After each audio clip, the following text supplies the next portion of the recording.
Hello, everybody. Thank you for joining. My name is Ryan Goodkin. Excuse me while I set up and make sure we're going live here on Instagram. My name is Ryan Goodkin. I am the Director of Product Development at Live Good and a co-founder. And today, we're going to talk about the organic super reds, but it's going to involve a lot of other little tangents that I'm probably going to go down. I am missing my trusted partner in business and in life, Lisa. She's not with me today, but I'll do my best to make her proud. So like I said, today we are going to discuss the Live Good Organic Super Reds. And what we're going to talk about today is how it's a new and improved version. But before I get started, I want to make sure you guys know that it is very important for both us and for you to make sure that you like and you subscribe to our YouTube channel.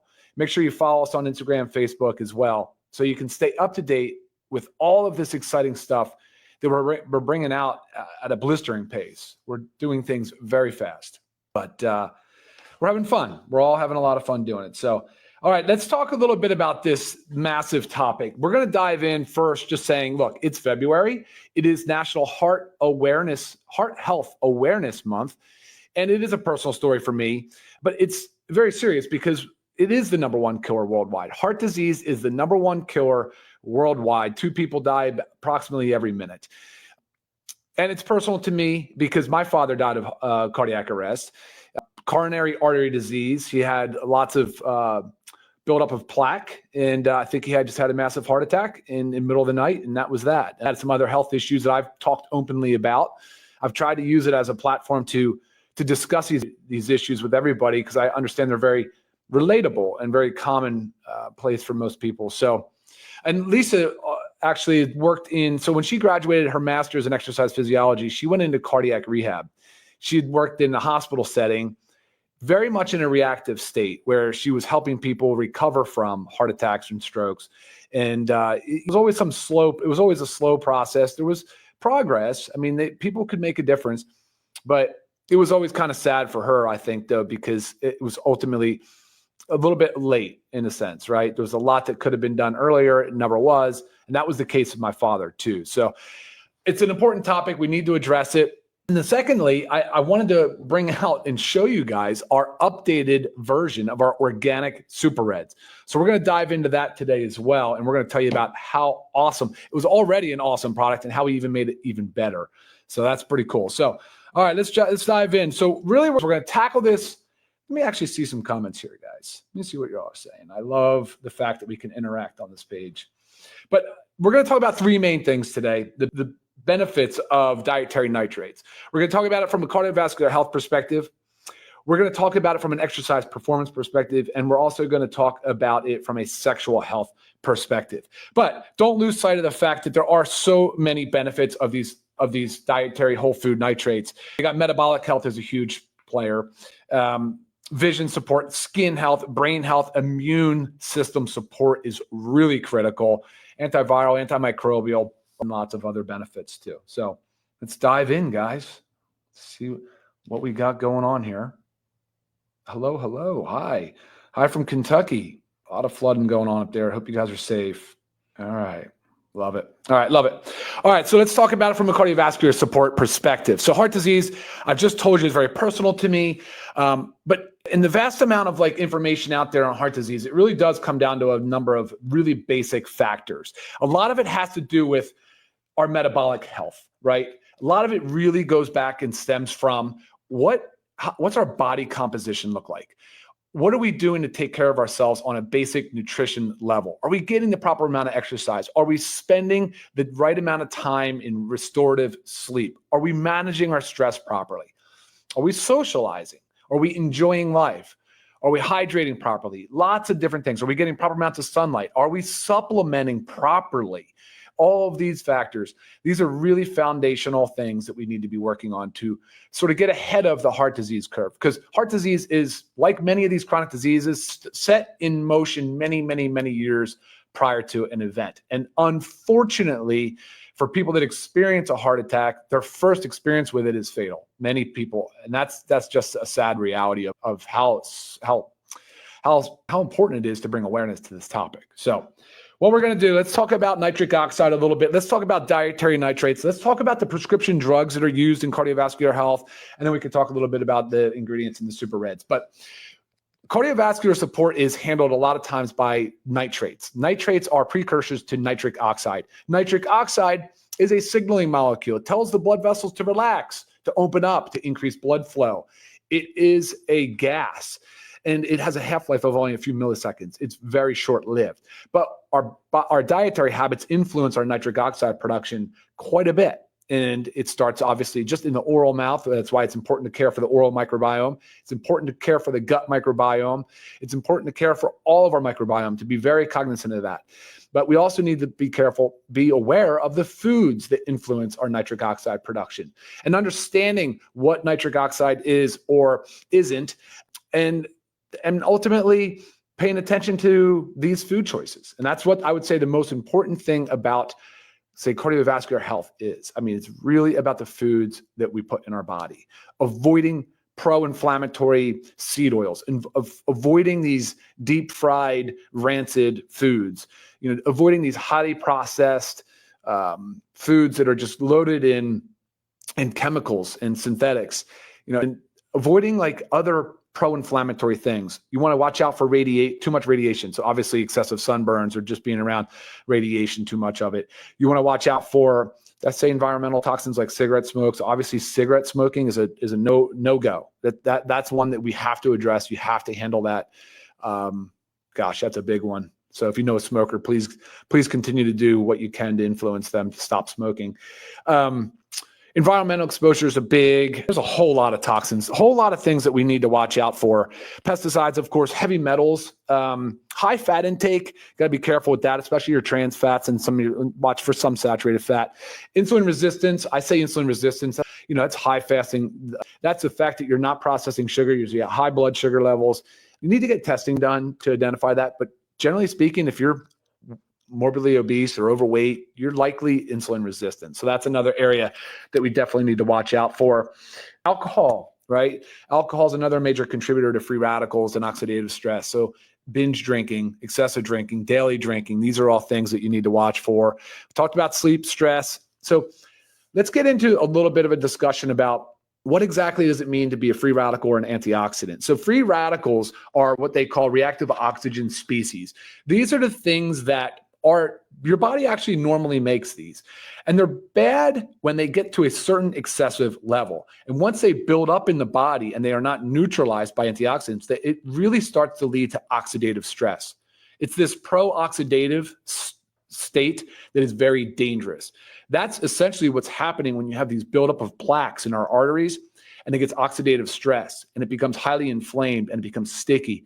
And that's what ultimately, when one of those breaks apart and goes into the blood, leads to a heart attack or stroke. Those are blood clots. That's the oxidative stress we want to avoid. But remember, this is years and years in the making. We've got to slow this process down early on.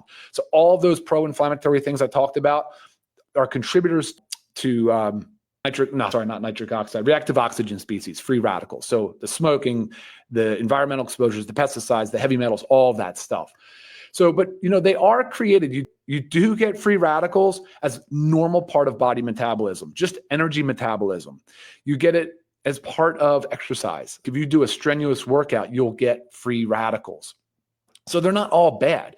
If you fall and break a bone or have a bruise or slice or cut your fingers, there is some free radical generation. Your immune response, if you're getting sick, generates free radicals. So they're not all bad. It's just more of a function about homeostasis and balance. I mean, our body should not be overloaded by free radicals, because when they do, it leads to that oxidative stress. So what are you supposed to do? Well, antioxidants.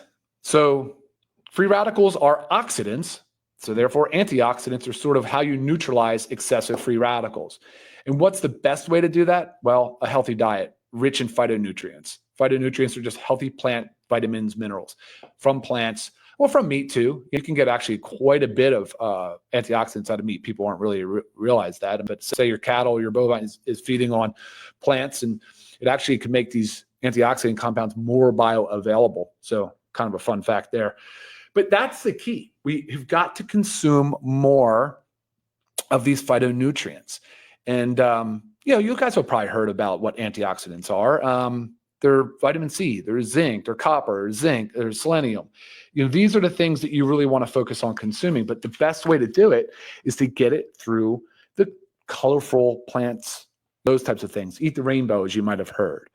So that's kind of the one thing I wanted to bring up, is make sure you guys know the difference between what I consider, say, free radicals and antioxidants. What does that mean? So antioxidants are vitamins, well, carotenoids too. So lutein and zeaxanthin. We'll talk about a little bit about those today for the vision support. Polyphenols, which is most of what you're going to find in these plant compounds. Glutathione is a master antioxidant. That's a separate molecule. That is something that's more created. The body will make it from cruciferous vegetables, sulfur-based compounds. So that's a great one, but unfortunately not very bioavailable. So be careful on the supplement side. And then zinc and copper, like I mentioned. So that's what you want to do. You want to avoid overloading the body with free radicals. And you need to introduce more antioxidants into your diet. So by doing so, you're going to feed the body with all of these beautiful nutrients, whole food-based nutrients, and it's going to help give the body what it needs to create nitric oxide. Like I said earlier, in cardiovascular disease, a lot of drugs work on this pathway. Nitroglycerin for angina, for people that have chest pain, is an organic nitrate. There's nitrates, isosorbide dinitrate. Those are blood pressure medications. There's a number of different blood pressure medications that work actually on the nitric oxide pathway because it's highly effective. And so very beneficial when you do it in a whole food-based manner. All right, let's stay. What are we talking about? Cardiovascular support. So yeah, that's the one main area I want to talk about today is cardiovascular support. I want to talk about exercise improvement. So exercise, if you're a competitive athlete, 5% is a huge number. And that's what the studies have shown that dietary nitrates can do. The International Olympic Committee, the World Anti-Doping Agency, they all permit dietary nitrates as a performance enhancing agent. So again, works on that similar pathway. You're doing vasodilation, increasing the blood flow, increasing the perfusion of oxygen, improving the delivery of nutrients and minerals and vitamins and everything to the tissues so that they can do more work. And like I said, great for exercise performance. And third is the sexual dysfunction category. For many men, and for women too, of course, but many men, when I hear about them struggling to either obtain an erection or sustain an erection, immediately my mind goes to blood circulation and early signs of heart disease, because that's the blood flow issue. That's kind of what you're dealing with. So the therapy Viagra, the blue pill, was originally being studied as a blood pressure medicine, and it can be beneficial for blood pressure, but they also noticed another thing, which was sustained erection. So that was then developed into what it is today, is the number one drug used to prevent or to treat erectile dysfunction. So same pathway, organic nitrates. And there's so many benefits. Like I said earlier, I'm only highlighting cardiovascular, exercise performance, and sexual health, but there are so many other benefits for consuming these whole foods-based dietary nitrates.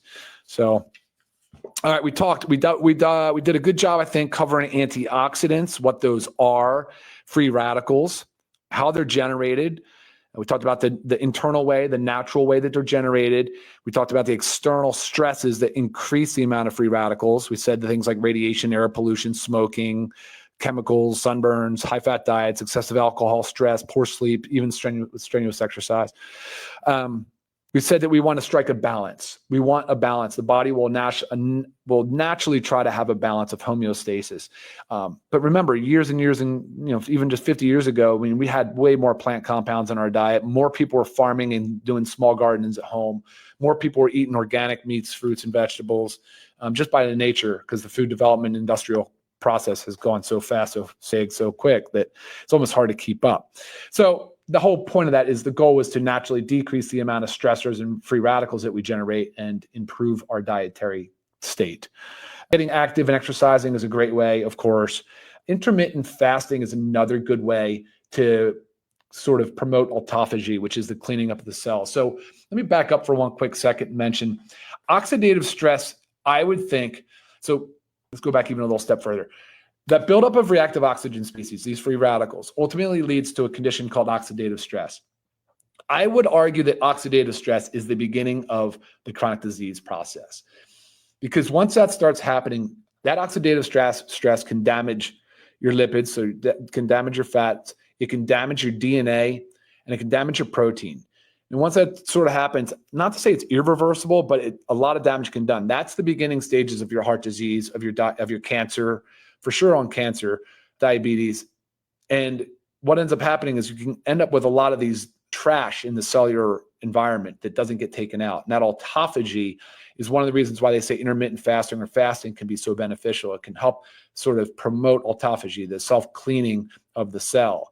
If that doesn't happen, they can become zombie-like cells, senescent cells. And that's the stuff that gets in the way of the metabolic process. It can alter our mitochondrial, it's called a Krebs cycle. It can alter our energy metabolism. It can affect our immune response. These cells can linger, can hang around, and really create a lot of garbage and trash. So that's the point of intermittent fasting. It can be very beneficial to help clean up those cells.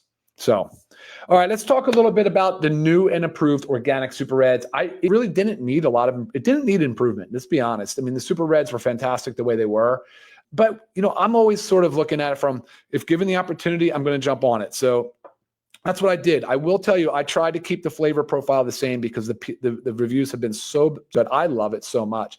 And I'll be honest, I formulate for myself. When I'm doing this, I really try to focus on, my household, my family, my partners, and we all kind of communicate that way. Because I know, I'm pretty open-minded to things. So we love it. You're certainly going to love it. We try to keep it about the same. You'll notice it's still got that dark red. You'll notice that it does settle because, remember, these are whole food ingredients. Okay. Then there's some cereal grasses in here. So they will kind of come out of solution a little bit. But it's a beautiful dark red, nice similar profile of flavor. And what I'd like to do is just run down the ingredients. So what we know is we've got about 30 calories per serving, about 1 gram of sugar. And a lot of these foods can contain sugar. So we have wheatgrass. I wanted to mention this wheatgrass thing. People ask me all the time about gluten. Don't worry about the gluten. We test for the gluten. Actually, wheatgrass, depending on when and how it's harvested, can be done and not have any gluten. So this is a gluten-free product, even though it has wheatgrass. So make sure, we do test for that, just so that you have some assurance. What we did keep is all the original ingredients. We kept everything. We kept the aronia. We kept the hawthorn berry. We kept the beetroot. But we actually increased the beetroot 65%, which is crazy. That's a lot of beetroot. It's great though. We had the pomegranate, the grapeseed extract. We added up, and we kept the cereal grasses. We do like the grasses for the base, and the grasses are a high contributor for dietary nitrates. So those are benefit, and there's a lot of other beneficial compounds in them as well. So we added, let's go through it. So we increased the beetroot 65%. We changed the ascorbic acid to vitamin C from acerola cherry. We added Mackay berry, guys. If you've not seen this one, this is a newcomer to the superfood family. I think you guys are going to absolutely love it. Lots of purported health benefits, very, very high in polyphenols and anthocyanins, which are, again, your antioxidants. They estimate about 12 times the amount in your normal berries, which is impressive for sure. We upgraded the grapeseed. We put a standard 95% anthocyanins. Cranberry. We added organic cranberry because we know it's rich in antioxidants and polyphenols, anthocyanins. They're good for urinary tract, good for digestive health, immune system, anti-inflammatory. We all know the goji berry. I'm sure you guys have heard of the goji berry, also known as the wolfberry, high in vitamin C, beta carotene, lutein, and zeaxanthin, which is the stuff we talked about a lot for vision, skin, and provides essential minerals. I mean, just an incredible compound. I'm sure you guys have heard of it. Tart cherry. We added organic tart cherry. It's great because it's high in, again, anthocyanins, and it's well documented in supporting to help with joint damage because of the inflammatory process. Good for blood pressure, heart health. This goes on and on and on. And then you'll see something interesting. I've talked a lot about having these adaptogenic mushrooms in our coffee. Not everybody wants to drink coffee. So I chose to put some red reishi and some cordyceps in here. But the red reishi is a Ganoderma. And I know a lot of you are familiar with this. I mean, it's been used for centuries, both of cordyceps and Ganoderma. So many benefits of having the mushrooms. But one thing I do want to mention, on that note, the browns, the greens, you will notice the colors a little bit on the browner, dark brown, red side. That's normal. And then once mixed, you'll see that it is that normal red. So, but yeah, used for centuries. The Ganoderma, the red reishi, treating everything from healing inflammation, known as as the ultimate anti-inflammatory mushroom. Cordyceps, also very rich in bioactive compounds, and improves oxidative stress and apoptosis. Apoptosis is that programmed cell death. So we just talked about cells kind of lingering, senescent cells becoming zombie cells. Apoptosis is programmed, like the cell automatically dies on its own, pre-programmed. So it helps for cleaning out that cell junk. A lot of unique benefits from exercise performance to increasing ATP production, which is your energy currency. Acai berry. You guys have ever heard of acai bowls and all the benefits there? Very impressive nutrient profile and high in antioxidants. And of course, a lot of these have that blue purple color. So again, changing the color of the powder a little bit. And then the last thing we added was an organic ginseng. So much traditional herb, like such a traditional herb with so many health benefits, ranging from brain function to sexual health to heart health. So it really fit nicely in this profile. Cereal grasses, we have the barley, the wheat, alfalfa, oat, and spinach. I just talked about those. Pomegranate, I did say this once before, is that pomegranate's cool because it acts as a protector sort of nitric oxide. So it's such a volatile gas and such a short half-life that the pomegranate can actually benefit that. So I talked about the acerola cherry, and that's it, guys. I mean, wow. I mean, it's such an improvement on an already awesome product. I think you guys are going to love it. I can't wait to hear some feedback and how to maximize use, and then we'll wrap it up. For me, it's every single day. I don't see a reason why you would skip a day. You never should. I like to use it as a pre-workout, so before the gym, but also big fan of using it in the middle, sort of that sluggish part of the day, that early mid-afternoon slump, because definitely if you're drinking any sugary beverages, any sugary carbonated junk beverages, try replacing it with one of these. You can even add the amino acids, fruit punch to it. You can mix things. You can put it in your smoothie, but twice a day is fine, at least once a day. Every single day for sure. So that, guys, covers our updates for today on organic super reds. Let's see it. What do we have? All right. Thank you guys for tuning in. Please remember to subscribe to the YouTube channel so we can stay in touch. Hello, hi from fellow Florida. Yeah, a lot of cardiovascular support questions for sure. I get it. I mean, it's a scary world, when you start talking about health. And if you have a family history of it, you just know that, hey, look, this is a real thing. I gotta deal with it. And you guys can absolutely do that. Look at this comment. I commented on something like this before too. I said, not only that, but 10 pull-ups, should be able to run a mile. I 100% agree. Yeah. I mean, we're just not in the shape we used to be. Hey, Ivan, absolutely. They are very powerful, very, very powerful. And I was hoping maybe Ben would join me today. I don't know what happened to him, but here's the funny thing. We didn't raise the price.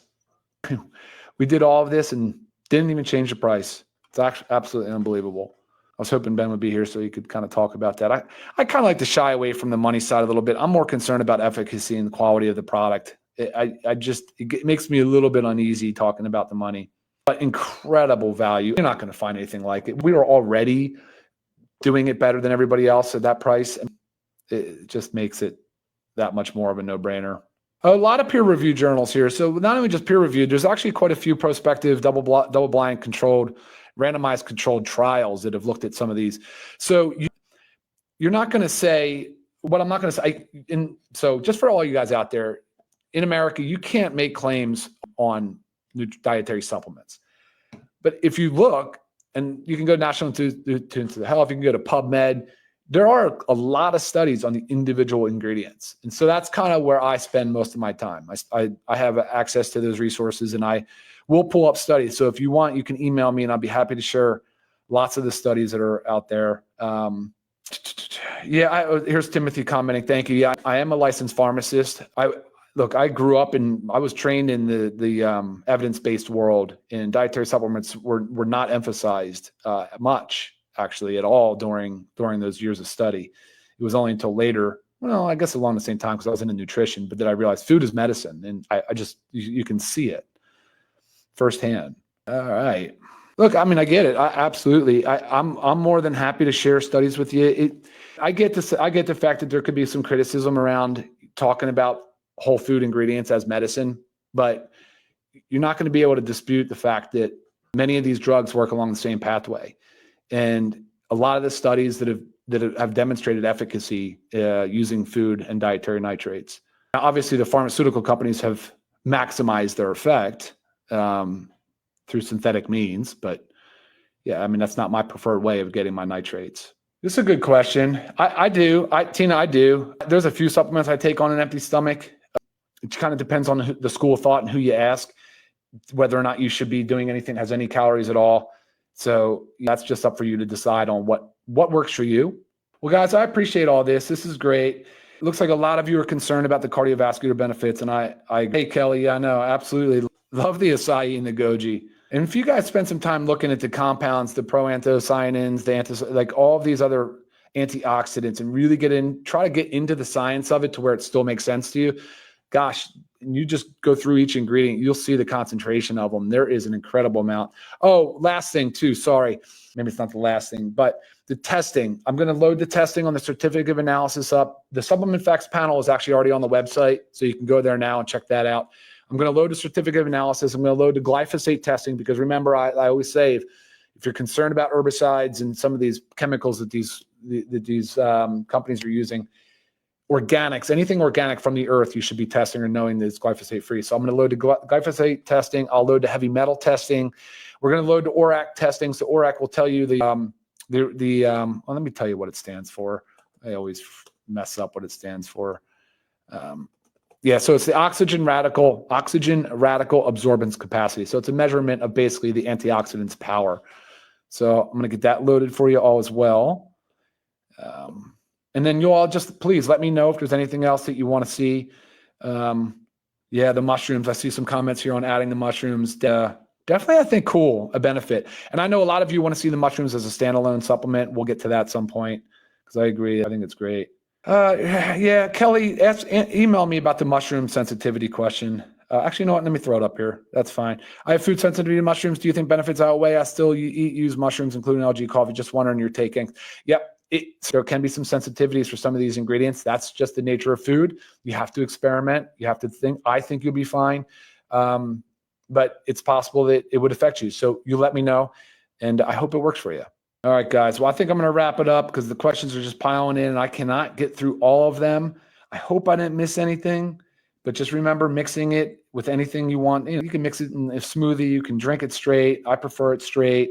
But remember, guys, you got to get ahead of the oxidative stress. You got to get ahead. You got to manage. You got to know your blood pressure numbers. If you're trending in that direction, you need to know your numbers. You've got to spend some time reducing your oxidative stress, put some effort into it with your exercise, whether you start intermittent fasting, adding the colorful fruits and vegetables, eating under the rainbow, healthy, lean meats, avoiding the crappy processed foods and the rancid seed oils they're using to deep fry foods. Please stop eating those. Watch out for your environmental toxins. I know this sounds just a lot of stuff, but man, just be more aware, and you can start to make some big strides. And that is all, guys. I appreciate you all so very much. Thank you for tuning in. Thank you for watching. Go check out the new and improved organic Super Reds, and we'll see you guys next time. Thanks for watching.